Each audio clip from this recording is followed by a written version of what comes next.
Structure of ecosystem में सबसे पहले आ रहा है स्पीशीज कॉम्पोजिशन।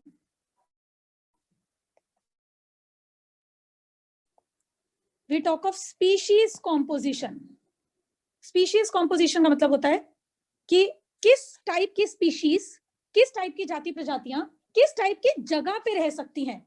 डिपेंड करता है यार कि हम अर्थ में कौन से ज्योग्राफिकल एरिया में रह रहे हैं, हमारी टोपोग्राफी कैसी है, हम ऊंचाई पर रह रहे हैं या प्लेन्स में रह रहे हैं, वहां का क्लाइमेट कैसा है, वहां मिट्टी कैसी है। मिट्टी पर तो खास तौर पे प्लांट्स का होना ना होना बहुत डिपेंड करता है। सो स्पीशीज कॉम्पोजिशन में लिखो according to geography, topography, climate, the type of species differ in different ecosystems। या रेगिस्तान में जो जीव जंतु हैं वो ज्यादातर दिल्ली में नहीं होंगे, क्योंकि मैंने यहाँ देखा है दिल्ली के अंदर वो प्लांट ज्यादा हैं जो एवरेज टेम्परेचर, मॉडरेट टेम्परेचर पे ग्रो कर सकते हैं, लेकिन जो अगर हम डेजर्ट साइड ले लें तो वहां पर बिल्कुल डिफरेंट टाइप के प्लांट्स हैं, क्योंकि मिट्टी का फर्क है, टेम्परेचर का फर्क है, सनलाइट की सैचुरेशन लेवल का फर्क है। तो स्पीशीज पॉपुलेशन हम यहाँ बोल सकते हैं कि maximum number of living organisms की जो प्रजातियां हैं, मैक्सिमम नंबर ऑफ स्पीशीज, वो है ज्यादातर ट्रॉपिकल रेन फॉरेस्ट्स में। बहुत जानवर, बहुत वैरायटी के प्लांट्स, और minimum number of species,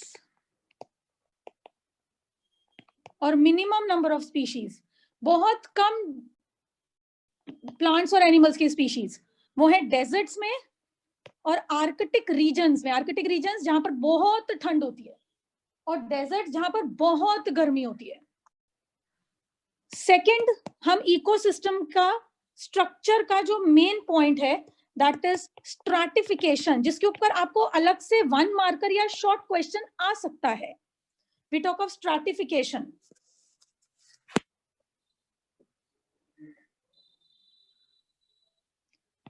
vertical layers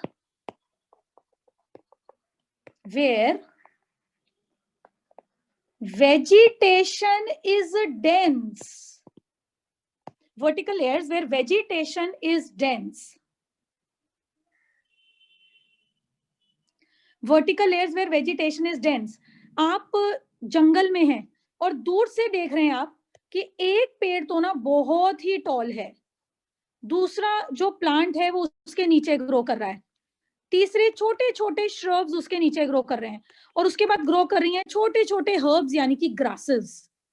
तो ये ना एक स्ट्रैटिफिकेशन बन जाती है, ये एक लेयरिंग बन जाती है कि कोई वेजिटेशन ग्राउंड लेवल तक होती है, और फिर कोई वेजिटेशन थोड़ी ऊपर तक जाती है, कोई वेजिटेशन और ऊपर तक जाती है, और कई टॉल ट्रीज तो बहुत ही ऊपर तक जाते हैं। लेकिन 2 चीजें होती हैं, जो बड़ी वाली वेजिटेशन होती है वो छोटी वेजिटेशन को प्रोटेक्शन तो देती है, पर कई बार छोटी वेजिटेशन को सनलाइट कम मिलती है। But anyhow, let us talk of stratification. These are vertical layers जहां पर वेजिटेशन बहुत डेंस होती है, यहाँ पे बहुत पेड़ पौधे होते हैं, वहां पर जो छोटे बड़े बड़े पौधों की एक लेयरिंग बनती है, दैट इज स्ट्रैटिफिकेशन। इसमें लिखो वर्टिकल लेयर्स, नहीं ये तो हमने वर्टिकल लेयर्स में वेजिटेशन इज डेंस ये हमने लिख लिया है। लिखो एग्जाम्पल, लिखो अब हम एग्जाम्पल लिखो, example of 5 to 7 strata in tropical rain forests. Examples of 5 to 7 strata in tropical rain forest. अगर मैं ट्रॉपिकल रेन फॉरेस्ट की बात करती हूं तो वहां पर 5 से 7 स्ट्रेटा यानी कि लेयर्स जो ज्यादातर बनती हैं।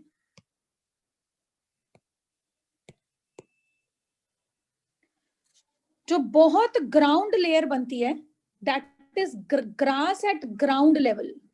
ऑब्वियसली जो घास होती है बहुत ही ग्राउंड लेवल पे होती है। उसके बाद होते हैं bottom herb layer, then we have bottom herb layer, थोड़े से ऊंचाई वाले हर्ब्स।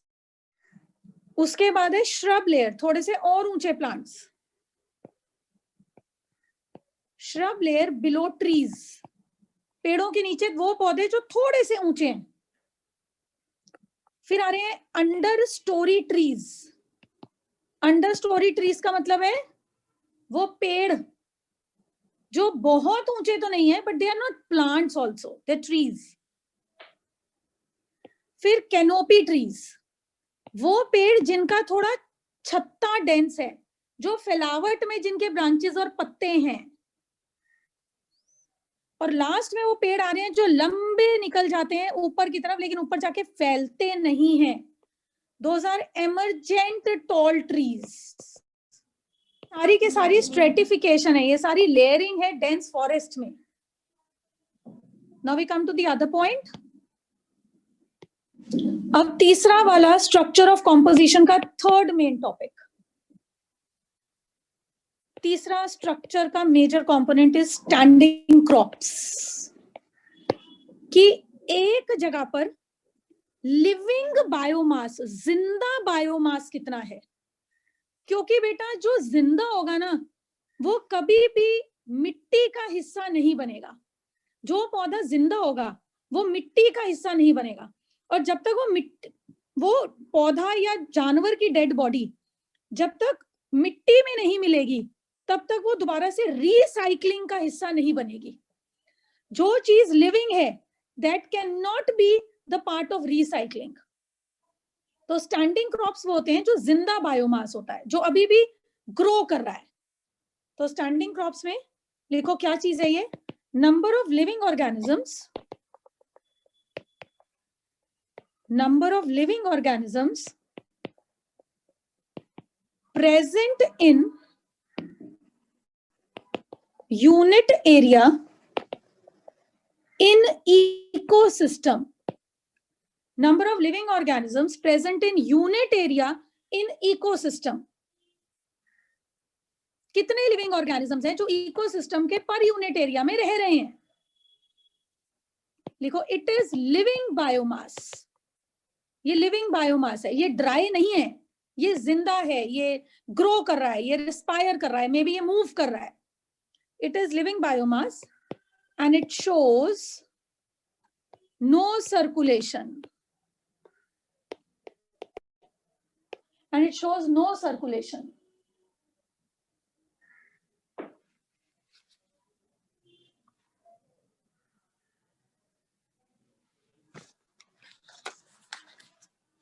फोर्थ बहुत मेजर स्ट्रक्चरल कंपोनेंट है एक इकोसिस्टम का। ऊपर अभी हमने किया था स्टैंडिंग क्रॉप्स, अगला है स्टैंडिंग स्टेट। स्टैंडिंग स्टेट का मतलब है वो सारे के सारे पौष्टिक तत्व जो मिट्टी और पानी में प्रेजेंट हैं और जो रिसाइकल हो रहे हैं। मिट्टी में प्रेजेंट है, मे बी वो पौधों में जा रहे हैं, पौधे मरते हैं तो जब वो पौधे जिंदा होते हैं तो मे बी वो हवा का पार्ट बनते हैं। ये सारा स्टैंडिंग स्टेट वो पौष्टिक तत्व है, वो न्यूट्रिएंट्स हैं, वो मिनरल्स हैं जो मिट्टी और पानी में प्रेजेंट होते हैं और जो लिविंग और नॉन लिविंग के बीच में रिसाइकल होते रहते हैं। जैसे पत्थर का बनना, पत्थर से मिट्टी का बनना, standing state. These are inorganic nutrients, present at any time in soil or water, present at any time in soil or water of ecosystem. एक इकोसिस्टम में, एक जंगल में जितना भी पानी और जितनी भी मिट्टी है, फिलहाल उसके अंदर कितने मिनरल्स और न्यूट्रिएंट्स प्रेजेंट हैं, उनकी मात्रा इज स्टैंडिंग स्टेट। और जो मिट्टी में होता है बेटा वो रिसाइकिल होता है। It circulates between living and non living. It circulates between living and non living. Now the topic changes. और अब बेटा मैं बात कर रही हूं, I hope you all have written till this point. लिख लिया? yes, आगे बढ़ो। Okay, yes ma'am.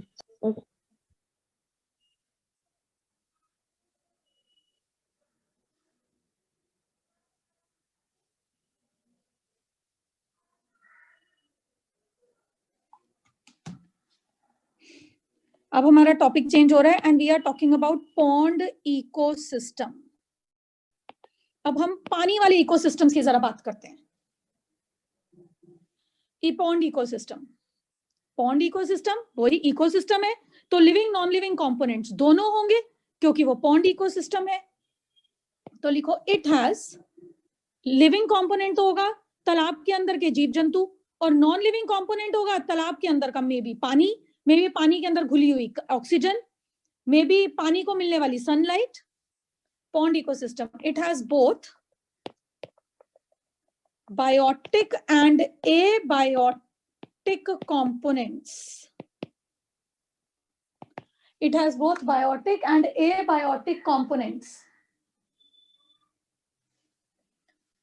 Pond ecosystem में बायोटिक एबायोटिक कंपोनेंट्स दोनों होते हैं। पॉन्ड क्या है? पॉन्ड एक छोटा सा तालाब होता है जो अपने आप में सेल्फ सस्टेन्ड होता है, वो अपने आप में एक इकोसिस्टम होता है। पॉन्ड क्या है? पॉन्ड है एक self sustained ecosystem in shallow water body.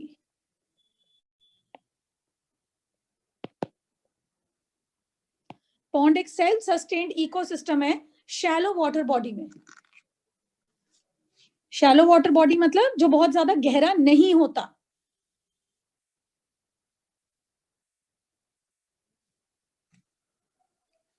अब लिखो abiotic components of pond.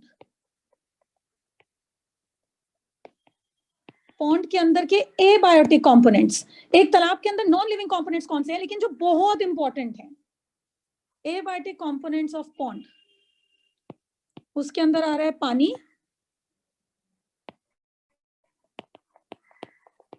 dissolved inorganic and organic substances, dissolved inorganic and organic substances जो पानी के अंदर dissolved है, soil deposit at bottom, जो पानी के नीचे मिट्टी जमा हुई है, वो भी पानी के अंदर के प्लांट्स के लिए इंपॉर्टेंट है क्योंकि वो मिट्टी जो पानी की सतह के नीचे है वो लिविंग ऑर्गेनिजम्स के लिए मिनरल्स का सोर्स है, ह्यूमस का सोर्स है। Soil deposit at the bottom, solar energy जो सन की एनर्जी तालाब के पानी पे पड़ती है, टेम्परेचर और डे लेंथ।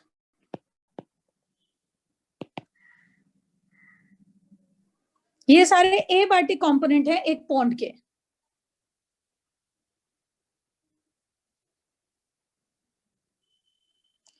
अगला लिखो बायोटिक कंपोनेंट्स, एक पॉन्ड के अंदर रहने वाले बायोटिक कंपोनेंट्स, जिंदा कंपोनेंट्स जो एक पॉन्ड के अंदर हैं।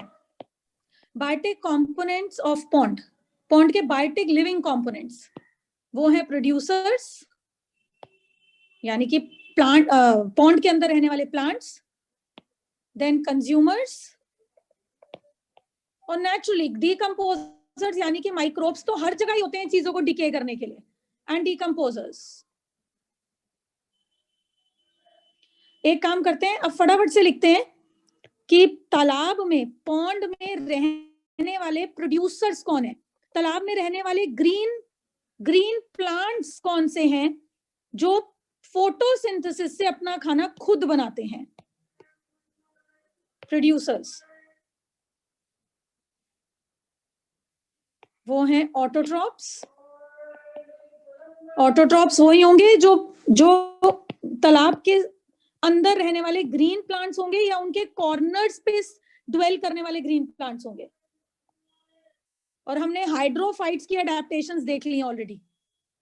फिर छोटे छोटे तैरते हुए फाइटोप्लैंक्टॉन्स, छोटे छोटे क्लोरोफिल कंटेनिंग ऑर्गेनिजम्स, या हम कह सकते हैं, ये लिख लो बेटर रहेगा, फाइटोप्लैंक्टन एल्गी, काई एल्गी, क्योंकि इट इज फोटोसिंथेटिक। फिर अब हम लिखते हैं कंज्यूमर्स इन पॉन्ड, पॉन्ड के अंदर रहने वाले कंज्यूमर्स, वो जो पॉन्ड के पौधों को खाते हैं, वो है छोटे छोटे कीटाणु, छोटे छोटे लिविंग ऑर्गेनिजम्स जो फाइटोप्लैंक्टन से छोटी छोटी काई को खाते हैं। Those are called as zooplanktons. ये जू प्लैंक्टॉन्स दे स्विम इन वाटर, ये लूजली पानी में स्विम कर रहे होते हैं, या इन्हें हम लोग पानी में रहने वाले छोटे छोटे ऑर्गेनिजम्स मानते हैं. These are water dwelling organisms.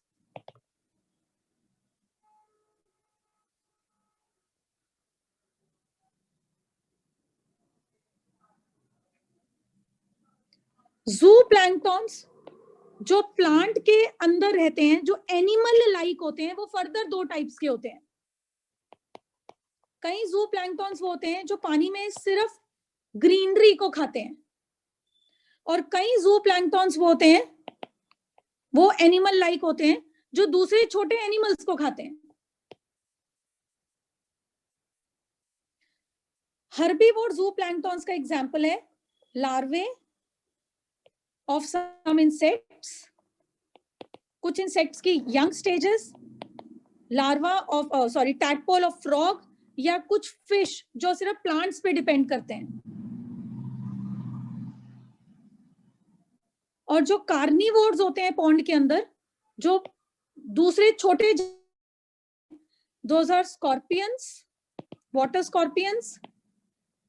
वैसे तुम कार्निवोर्स को, इसको ना बेटा ऐसा करो, डोंट टेक देम इसके अंदर. जू प्लैंक्टॉन्स तो बहुत छोटे साइज के होते हैं. ये तुम ले सकते हो कि दीज आर हर्बीवोर जू प्लैंक्टॉन्स, लेकिन कार्निवोर्स अलग से भी पूछे जा सकते हैं. वैसे जू प्लैंक्टॉन्स बहुत माइक्रोस्कोपिक या छोटे साइज के एनिमल लाइक होते हैं, ऑर्गेनिजम्स जो तालाब में रहते हैं. तो तुम जू प्लैंक्टॉन्स को कार्निवोर्स के साथ रिलेट कर भी सकते हो, बट कार्निवोर्स को टीचर अलग से भी पूछ सकती है. वाटर स्कॉर्पियन, वाटर बीटल्स, ये सब दूसरे छोटे छोटे प्लांट्स को नहीं, छोटे छोटे एनिमल लाइक स्ट्रक्चर्स को खाते हैं. एंड सम फिश, कई फिश भी होती हैं जो छोटी फिश का फ्लैश खाती हैं. तो ये जो वाटर स्कॉर्पियंस, वाटर बीटल्स ये लिखवाया है, ये प्लांट ईटर्स नहीं होते. अब लिखो top carnivores in pond. Top carnivores in pond, ponds के अंदर रहने वाले टॉप कार्निवोर्स, जो तालाब के अंदर टॉप कार्निवोर्स रहते हैं, जो कभी भी प्लांट ईट नहीं करते, दूसरे ऑर्गेनिजम्स के फ्लैश को या जिंदा ऑर्गेनिजम्स को खाते हैं, और इनको आगे फिर कोई नहीं खा सकता. These are larger fish and water birds.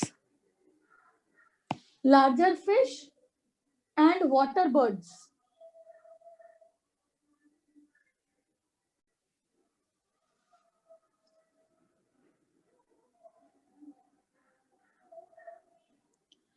अब हम बात करते हैं इकोसिस्टम में होने वाला एक और प्रोसेस जिसका नाम है डीकंपोजिशन.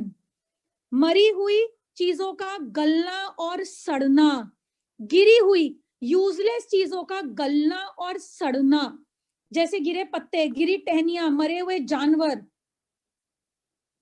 उनका डिके होना. और जब चीजें बेटा डेड बॉडीज डिके होती हैं और मिट्टी में मिल जाती हैं, तभी लिविंग ऑर्गेनिजम्स के लिए स्पेस बनती है. It helps in creating new space for living organisms.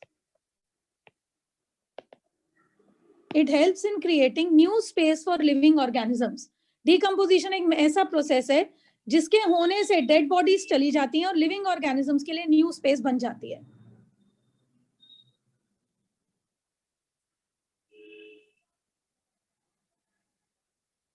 सबसे पहले इस डिकम्पोजिशन का पहला स्टेप है डेट्रीवोर्स नहीं, इसको लिखो आप fragmentation by detritivores. Fragmentation by detritivores. मैंने आपको बताया था डेट्रीवोर्स हो गए जैसे अर्थवॉर्म, तो ये क्या करते हैं, जैसे टर्माइट्स, दीमक टाइप. तो ये डेट्रीवोर्स क्या करते हैं, अपने आसपास के कुछ मैटर को, मिट्टी के अंदर जो मिलने वाला मैटर होता है, उसको थोड़ा सा आधा अधूरा डाइजेस्ट कर देते हैं और उसको मिट्टी से फिर बाहर थ्रो कर देते हैं. फ्रेगमेंटेशन बाय डेट्रीवोर्स, इसमें लिखो डेट्रीवोर्स fragment detritus and convert them into small fragments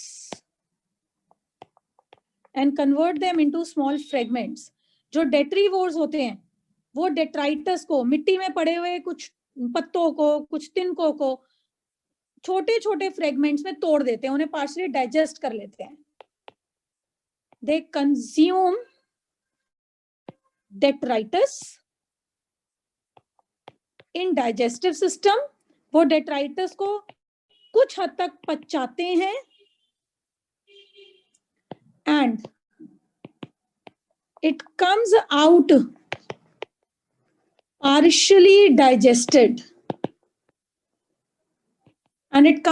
partially digested.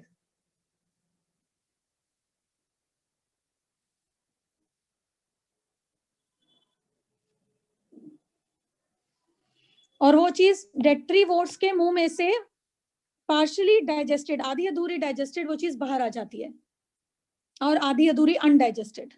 Second part है डीकम्पोजिशन का.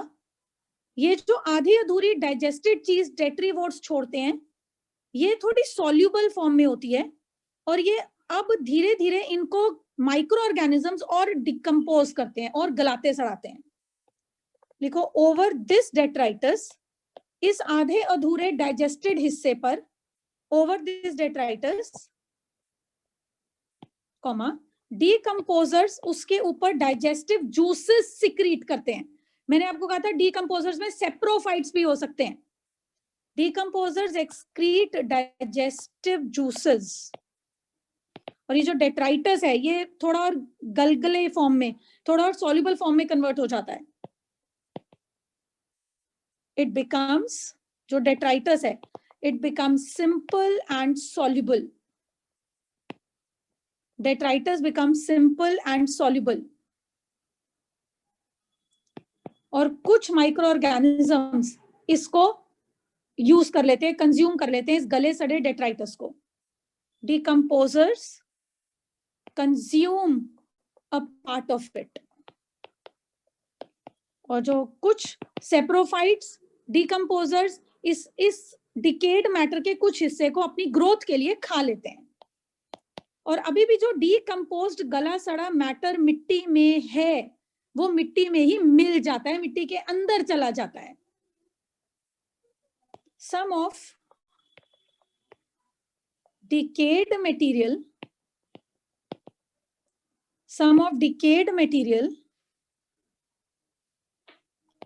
is left over in soil. Some of decayed material is left over in soil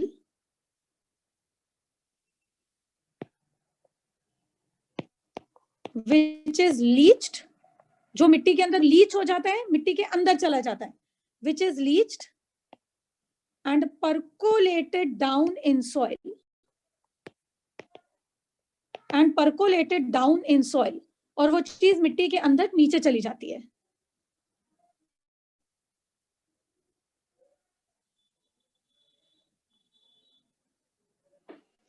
तो जो गला सड़ा मटेरियल है वो कुछ डेट्रीवोर्स यूज करते हैं, कुछ डीकम्पोजर सेप्रोफाइट्स जैसे मशरूम्स, और कुछ गला सड़ा मटेरियल मिट्टी के अंदर चला जाता है जो मिट्टी को फर्टाइल बनाता है और इससे मिट्टी में ह्यूमस बनता है, ऑर्गेनिक मैटर बनता है.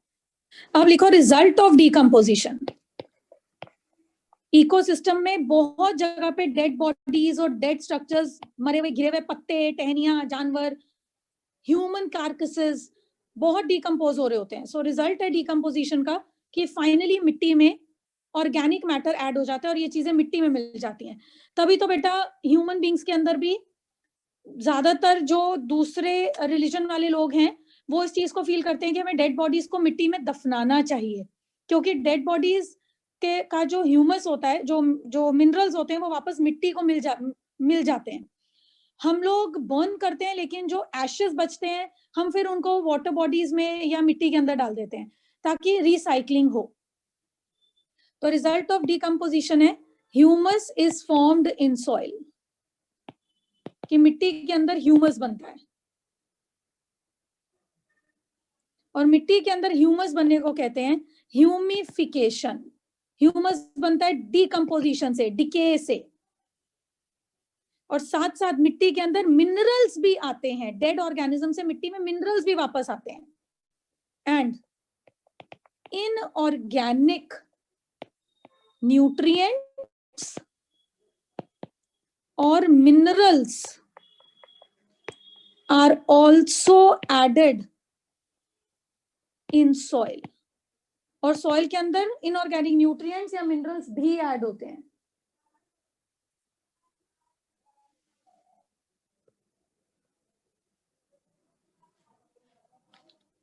इसको कहते हैं मिनरलाइजेशन। तो बेटा डेड होने से, चीजों के डीकंपोज होने से मिट्टी में दो फायदे होते हैं, humus is added and minerals are also added. Humification में ऑर्गेनिक चीजें ऐड होती हैं, कार्बन कंटेनिंग। अब अगर 1 मार्क में आपको डिफाइन आ जाती है बेटा ह्यूमस की, तो उसको भी लिख लेते हैं जरा।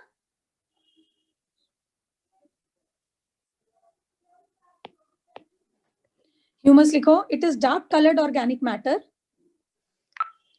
Dark coloured inorganic matter, sorry dark coloured organic matter rich in, और ह्यूमस के अंदर बहुत सारा लिग्निन होता है, क्योंकि भाई प्लांट्स मरते हैं बहुत ज्यादा। प्लांट्स, ह्यूमन बॉडीज और एनिमल बॉडीज तो फिर भी टेक केयर हो जाती हैं, लेकिन प्लांट के स्ट्रक्चर्स बहुत ज्यादा मिट्टी में मिलते हैं, और प्लांट्स के अंदर बहुत कंपोनेंट्स में स्क्लेरेनकाइमा टिश्यू में सारा लिग्निन होता है। तो ह्यूमस के अंदर भी काफी लिग्निन नाम का मटेरियल होता है, एंड सेल्यूलोज। नेचुरली प्लांट्स के cell wall are all made up of cellulose. और ह्यूमस में क्या क्या होता है? It has many nutrients, humus के अंदर बहुत सारे न्यूट्रिएंट्स होते हैं जो धीरे धीरे मिट्टी में रिलीज होते हैं डेड बॉडी द्वारा या डेड प्लांट्स द्वारा। It has many nutrients which are slowly released in soil.